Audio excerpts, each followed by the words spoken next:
morning, good afternoon, good evening, good whatever the heck it is, wherever you are. Welcome back to my living room. My name is Katie O. This is Moon Mommy Musings, and this is another Astrology Peephole for today, the 4th of July, 2021. Happy 4th of July to all of my friends over in America. Today we have a waning crescent moon in the sign of Taurus.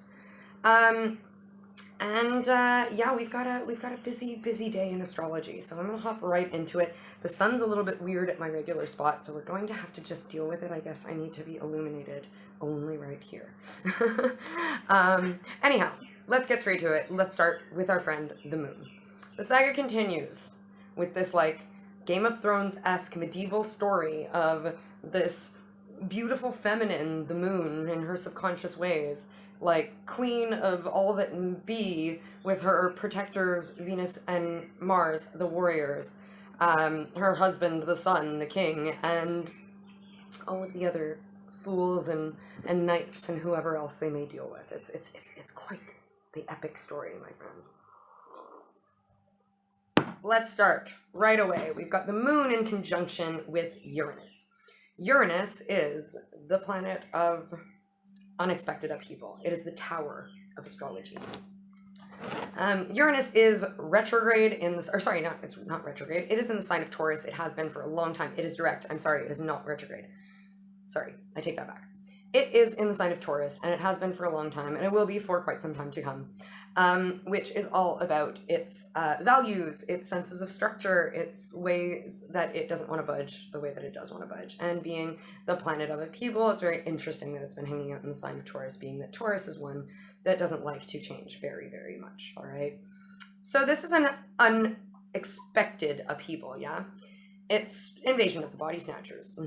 So the subconscious is taking on this Uranus-y kind of vibe, right? Uranus is influencing our emotional body and our subconscious, our feminine, our queen, to sort of let the tower fall, right? It might be kind of surprising in a way, but it's nothing that we didn't know was coming.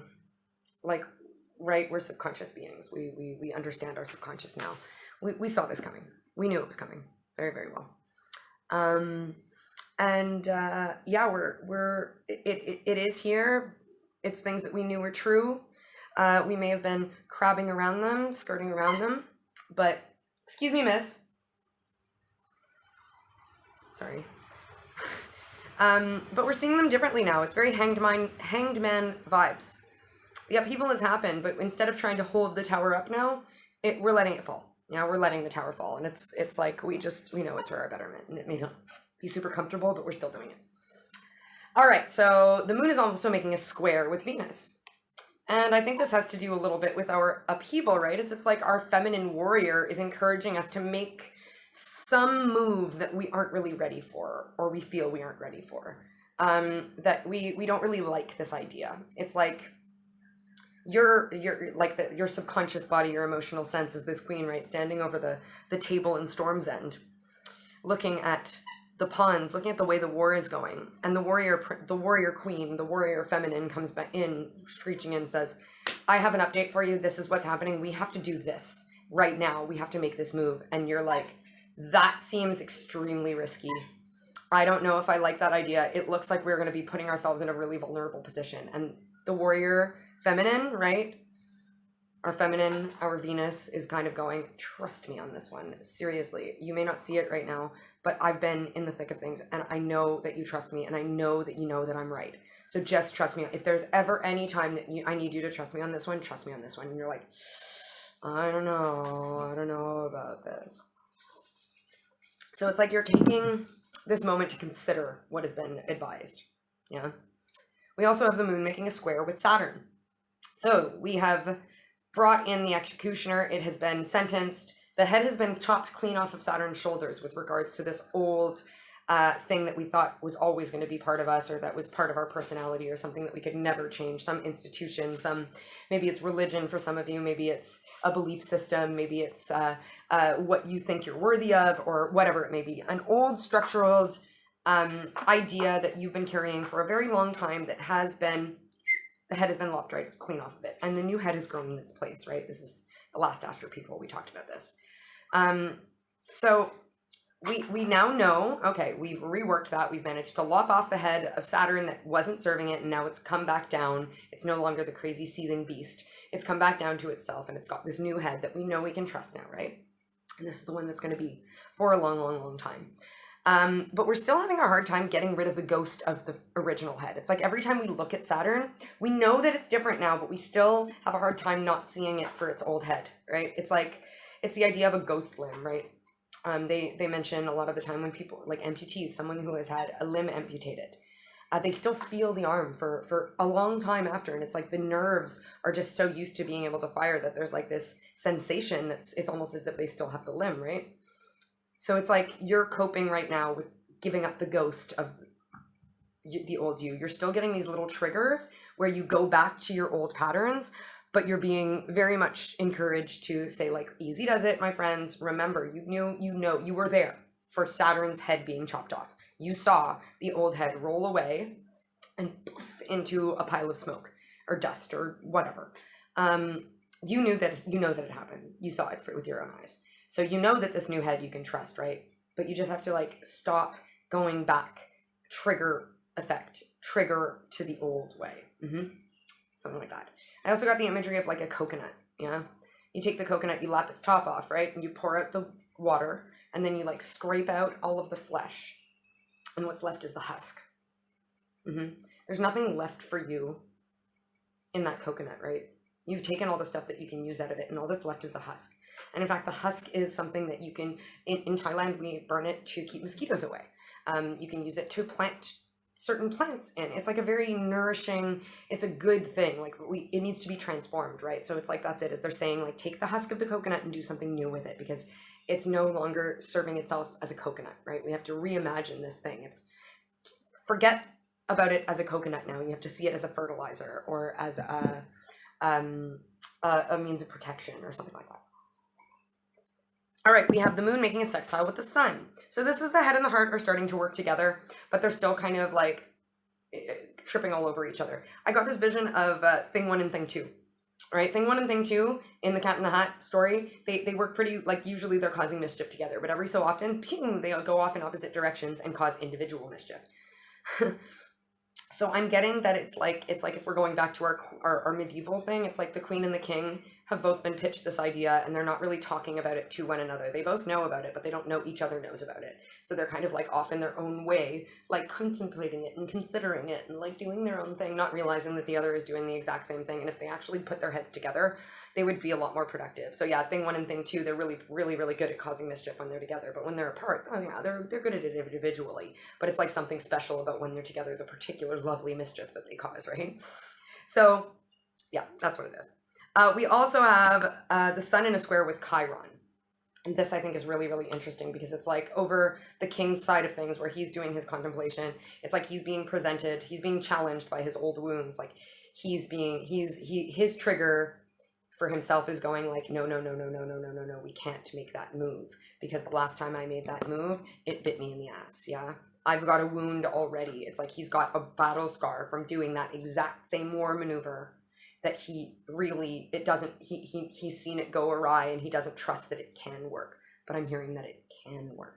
It really can, because this warrior woman, she has a different, again, hanged man, she has a different perspective. She's looking at the battle like no warrior ever has, because it's almost like they didn't let women have their opinion when it came to war before. We were supposed to be up in the tower, right? No, but now Venus is like, all right, look, I spent some time up in the tower, now I'm out in the battlefield, okay? It's my fucking turn. And they're like, holy shit, she actually knows what she's talking about. And wow, how come we never thought of it this way? It's that kind of an energy, which I'll get to in a second. But basically the sun squaring Chiron is the wounded healer is challenging the masculine side of things. The something triggering gets rubbed in their faces, right? Like I said, it's like they get presented this war tactic, and they go, no. The last time I was in a battle and we did that particular tactic, I got stabbed in the gut. But it's different now because we're looking at it at a different perspective, all right?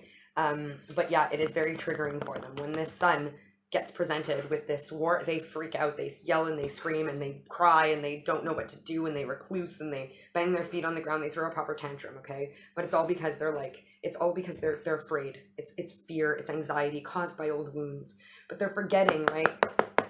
Remember, if they would pool their resources with their queen, they would be able to work this out, right? The queen has the tactic, is the one that goes, honey, don't worry. I'm with you now. We're working together. This isn't going to be the same now. So they can do it better together, but he's still feeling like he needs to be that island like he always has been in the past and deal with this on his own and be masculine about it, right? And I mean, keep in mind, guys, masculine and feminine, this could be someone you're dealing with, depending on what you identify as biologically or whatever you want to look at as. Or it could just be inner parts of yourself, right? We all have a dark and a light. We all have an inner feminine and masculine. We all have a give and a take side. This could be within as much as it is without. We also have Venus making a sextile with the North Node. And what I'm saying about this is that, again, it's like they're finally looking at Venus, the warrior queen, going, holy shit, you actually know what you're talking about when it comes to war. We shouldn't have ever left you in the kitchen. It's because it's her destiny. North Node is all about the direction we move forward, about our North Star, about our destiny, about how we re-innovate things to move forward more carefully with them. All right, it's beautiful, beautiful, beautiful energy. And the North Node is in the sign of Gemini right now, which is all about doing things a little bit, like taking the intellect in consideration, but also doing things a little bit differently. Gemini is a beautiful, intelligent, witty, smart, adaptive energy. It's air as well, so it can flow. It can go with the flow, and it's the twins. It always takes into consideration both sides of things, right? So this, again, is the warrior queen, or this warrior princess, Xena, knowing that it's her destiny to be involved with the planning of this war. She's gone to both the queen and the king individually and gone, look, you need to listen to me now because I know what I'm talking about. It's my destiny to get you guys on this path, and it's our destiny to win this war. So I have to talk to you individually, but you have to do it yourselves. You've got to come together and make the decisions because I'm not the queen or the king, right? You are. You have the power. Only you two can make the call. I can give you my advice, but you can make the call, right? So again, it's like the subconscious's call is being advised very well to us, but we still have to bring the head and the heart together and make a decision about this. And I'm hearing that it's not going to be before the new moon that this decision is really made, right? When the moon and the sun are together. We'll get back to that eventually. One last transit. I know, it's very busy. Mars is in a square with Uranus. So we are coming back to the end is the beginning is the end, my darlings. The moon is in conjunction with Uranus, right? So Mars is actually sort of keeping this unexpected turn in check. It's like Mars and Venus have swapped, right? Venus had to go and stay in the tower for the initial part of the battle, while Mars went out with his sunflower on as a lance and smacked the beast, Saturn, in the foot and turned it into this like dealable thing, right? It had its glory time on the battlefield while Venus took care up in the tower of the queen. It's time to switch. Venus went down to the battlefield and Mars is actually the one standing in the tower now, holding guard. And he's the one going to Uranus like, look, I let you in. You can speak to the queen, but you better behave yourself. Otherwise, I'm going to kick your ass. All right? It's like he's going, whoa, whoa, whoa, whoa, whoa, whoa, whoa, whoa. Hold your horses, dear. Calm down, please, because there is something like you don't get to just toss these unexpected changes in the face of the queen anymore without going through me, all right? I'm here to protect her. And if I'm not here, Venus will be here. So don't you jump ahead of yourself and expect that these unexpected changes are just going to like willy-nilly throw the queen off into like, oh my God, panic mode. No. Easy does it. Easy does it. We don't press the big red button so quickly anymore. Because now we're collaborating. All right? All right, my dears. Let's get to the cards. Let's see what the Starseed Oracle has to tell us for today, the 4th of July. Team of teams. What we got. Give me a proper flyer, my friends. Narrow it down. What do we need to know? We'll get there. There we go. Wayland Orca Elders. This is a card that has come out before pretty frequently. And let's get a feather at the same time. All right, they want me to read it to you. We got 2 feathers. All right, they want me to read you Whale and Orca Elders, so I'm just going to read it, and they're saying, you guys know what you're talking about. You have beautiful discernment. Don't explain it. Just read them the book and let them do the rest. So, is challenge accepted, my darlings? Whale and Orca Elders, share your song, frequency of sound, diving deep. Oh, this is interesting. This was a message that they actually gave me earlier. Some of you guys, if you don't follow me already on Instagram, and I don't want to be like the promoter or whatever, but if you don't follow me over on Instagram at Moon Mama Musings, please go and check me out. If some of you guys are heavily clairaudient, what a coincidence that the noisiest bike in the neighborhood goes through right at that moment. If you guys are heavily clairaudient, music speaks to you. Really, really, really. If you feel like there are messages and songs that come up randomly for you frequently, go and follow me on Instagram and check out my stories. I frequently post songs. Today was a great song too. We had, they sang to, I was talking to a friend and they just went, just a small town girl, living in a lonely world. Took the midnight train going anywhere. All right, yeah. When a day starts with Journey, you know it's going to be a good one.